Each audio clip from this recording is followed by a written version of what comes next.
chapter 5, Achans Sin and Punishment. God had specially guarded his people against mingling with the idolatrous nations around them, lest their hearts should be deceived by the attractive groves and shrines, temples and altars which were arranged in the most expensive, alluring manner to pervert the senses, so that God would be supplanted in the minds of the people. The city of Jericho was devoted to the most extravagant idolatry. The inhabitants were very wealthy, but all the riches that God had given them they counted as the gift of their gods. They had gold and silver in abundance, but like the people before the flood, they were corrupt and blasphemous, and insulted and provoked the God of heaven by their wicked works. God's judgments were awakened against Jericho.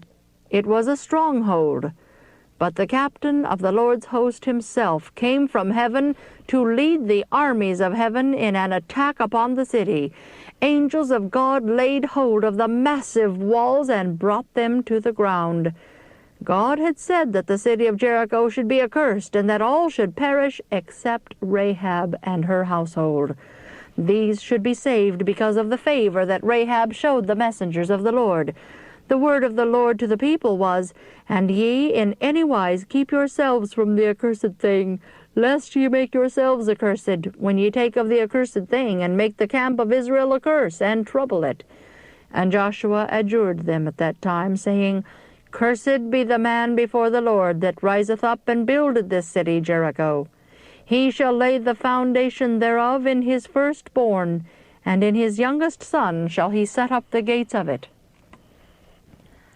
God was very particular in regard to Jericho, lest the people should be charmed with the things that the inhabitants had worshipped, and their hearts be diverted from God. He guarded his people by most positive commands. Yet, notwithstanding the solemn injunction from God by the mouth of Joshua, Achan ventured to transgress. His covetousness led him to take of the treasures that God had forbidden him to touch, because the curse of God was upon them. And because of this man's sin, the Israel of God were as weak as water before their enemies. Joshua and the elders of Israel were in great affliction. They lay before the ark of God in most abject humility, because the Lord was wroth with his people. They prayed and wept before God. The Lord spoke to Joshua, "Get thee up. Wherefore liest thou thus upon thy face? Israel hath sinned, and they have also transgressed my covenant which I commanded them.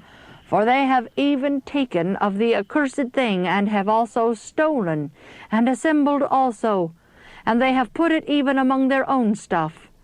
Therefore the children of Israel could not stand before their enemies, but turned their backs before their enemies, because they were accursed.